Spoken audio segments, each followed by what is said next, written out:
Hi, we're back with our chapter 10 for Downriver. So, chapter 9 ended up with Jesse and Troy just chilling out the campfire, just the two of them enjoying each other's company. All right, chapter 10. We floated on, putting the miles behind us and quickly losing track of the days. I found myself thinking less and less of everything I'd left behind. Maybe because you're literally moving downstream with no chance of going back. You realize, as the cliffs side by, that the past really is gone forever. Clear blue skies, good company, this was the life. I was even learning how to row the boat. Troy wasn't inclined to teach me, but he didn't mind letting me get in sometime on the oars.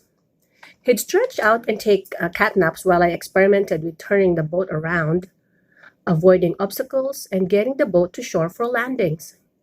It was pretty different from the paddle raft. We floated by side canyon after side canyon. I could tell that Freddie, over the other boat, was distressed. He would look longingly at the openings of those canyons, gleaming with polished rock and often running with clear water. He hated to see them slipping by. They looked so inviting. I wished I could explore them myself. From the rudder, Freddie looked back at them again and again between strokes, as if memorizing them for future reference.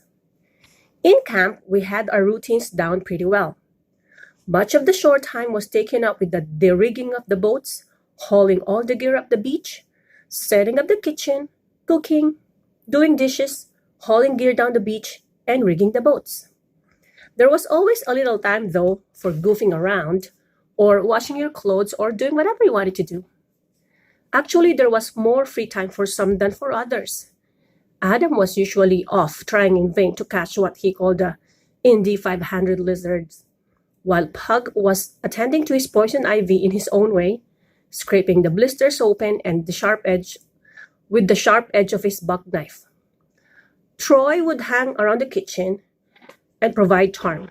His freedom was part of the mystique, a strip leader and captain of the gearboat. One morning, we came to the biggest side canyon of them all, and there was no question about floating by this one. The stream issuing from it was a robin eggs blue, a remarkable sight. No one had ever seen anything like it, except Troy, who mentioned to me that it reminded him of the ocean water in the Caribbean. We tied up our boats and wandered upstream along what we quickly named the River of Blue. Before long, we discovered that the water was actually warm, in contrast to the freezing water of the Colorado, and we all went swimming. In between dips, we sunbathed against the ready-made backrest at the foot of the cliffs. Somebody remembered that we'd left 2 feet of snow behind in Colorado, and it didn't even seem possible. It was so warm here. Pug said, "We really miss Al, bad." Troy, don't you miss Al? Al who? Yeah, right. Adam came walking by, in his bare feet as usual, and slowly made tracks across the cracked mud flat just upstream from us. The clay oozed up between his toes, a most delightful consistency. Before long, he succumbed to gravity and sat there in the mud, reaching for gobs of it, which he proceeded to rub all over his body, even his face.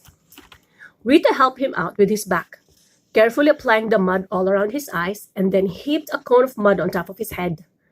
He had us in hysterics, as usual. Before long, all 7 of us were sitting in a circle, encased in mud. "We're the mudheads," I said. "The mudheads to the Grand Canyon." Pug was maybe the most delighted of all. "I can't feel my poison ivy. It doesn't itch a bit." It wasn't long before Adam discovered, a little upstream, a section of the stream bank that was all clay. He sprinted back to the boats, returned with a bale bucket, and began madly splashing the incline with water. Then he ran up to the top of the bank and slid down in it like a human otter, splashing into the blue stream. Everyone else joined, It doesn't get any better than this, Pug bellowed. Say, Troy, no more miles today, okay? Let's stay here. We did a lot of miles the last few days, Troy said. Fine with me. Within a few minutes, Freddie was heading upstream. He waded across the river of Blue and then started up the other side. I realized he was going to explore the side canyon, and I knew immediately that I wanted to go with him. Hey, wait a minute, Freddie, I called out. I dived into the blue water and came stroking. As I walked through the shallows on the other side, I could see that Freddie was waiting for me and was looking a little puzzled. Troy called out, Where are you going, Jesse? Up the canyon with Freddie, I called back. Wanna come? How are you going to beat this? I just want to see what there is to see. He'd made himself pretty uncomfortable in the sun. You go ahead, he said. Have a good time. Freddie waited for me to catch up. But when I did, he wasn't overjoyed. I want to see how far I go. I can go, he said. I'm going to go fast.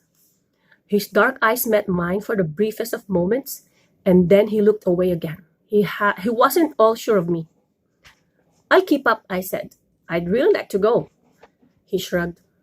And we started up the river of Blue, relatively slowly at first, but ever quicker as Freddie saw I could keep up. Through boulder fields and across slick rock terraces, along bits of deer trails, across the stream again where we'd get cliffed out on one side. This was my kind of cross-country hiking. My dad and I used to do it all the time.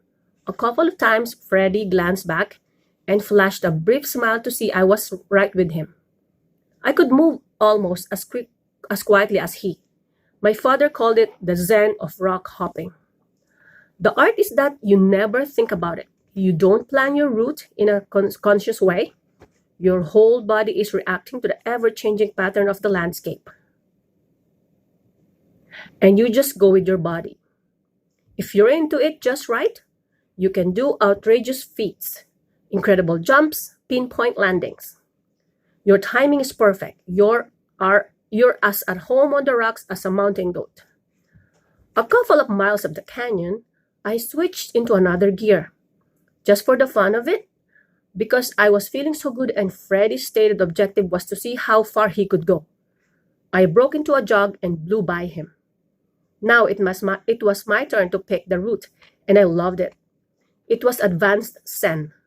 I had to scan ahead for the best route while staying totally tuned into my next few steps.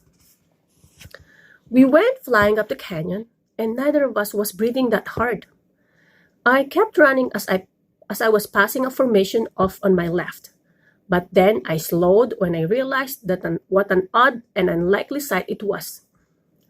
Even in these canyons where bizarre formations are commonplace, a dome of gold-brown mineral deposits standing on its own in the flats beside the blue stream. Like a little volcano, I thought, only shaved off flat on top. As Freddie caught up with me, I became aware that I had almost stepped on something startlingly strange and beautiful, and I stooped to pick it up. A pair of sticks, whittled smooth and stained blue, topped with a large feather and wrapped in hand-spun white yarn, securing sprigs of herbs, downy feathers, and a pointed bit of corn husk. A loose end of yarn held another, smaller feather and pine needles. I was holding something fashioned by human hands but seemingly of another age. What in the world? Look, there's more of them. I gave the one in my hand to Freddie, whose eyes went from it to the dome, now shining strikingly orange in the shifting light. Preoccupied and confused, he walked quietly over to the mysterious formation and climbed to the top. I joined him up there and found him sitting beside a small pool, a fountain bubbling golden water up from the earth. From the secret places, I thought, from another world. The amber stream trickled off the far side of the dome, and as I looked that way, my eyes picked up feathers in the bushes here and there on the flats below. And then I saw more and more of the stick pairs. They're all over, I said. Freddie, they're all over. I turned to Freddie, wanting him to stand up and see what I had discovered. When I found that tears were welling from his eyes. "What is it, Freddie?" I whispered. I sat down beside him and looked into the fountain, but I couldn't see the depths that he was seeing. "What is it?" "This is a shrine," he said. "It's called the Sipapuni, and this is a peiho," he added, holding up the little bundle I'd almost stepped on, "a prayer stick." "Shrine? Whose shrine?" "The Hopis, the Hopi Indians." Freddie wiped his eyes and shook his head. "I never thought about it coming down the river, never even remembered. I still wouldn't have realized what this place was unless you'd seen it." And put it in my hand. "Right here, where the Hopis believed that the people came into this world, through the Sipapuni. I grew up hearing about this. This is one place my mother always wanted me and my father to see. He never got here to see it." Freddie brushed more tears from his eyes. "And now, here I am." "You're a Hopi?" he signed. "My mother is a Hopi. She's gone back to Second Mesa now in Arizona, but I'm not really from there. I wasn't raised as a Hopi. My mother would tell me things, though. She told me that the Sipapuni when I was little, and about some of the old stories and customs. There are lots of rituals, a lot with running great distances. She said I would like that part. Young men run across the desert to visit the Sipapuni and leave payhos." "What about your father, Freddie?" "My father? He's dead. He always said we should visit here one day. He felt sorry that his work took us away from mother's people. He was a Basque from Spain." I would stop here to do another part of chapter 10.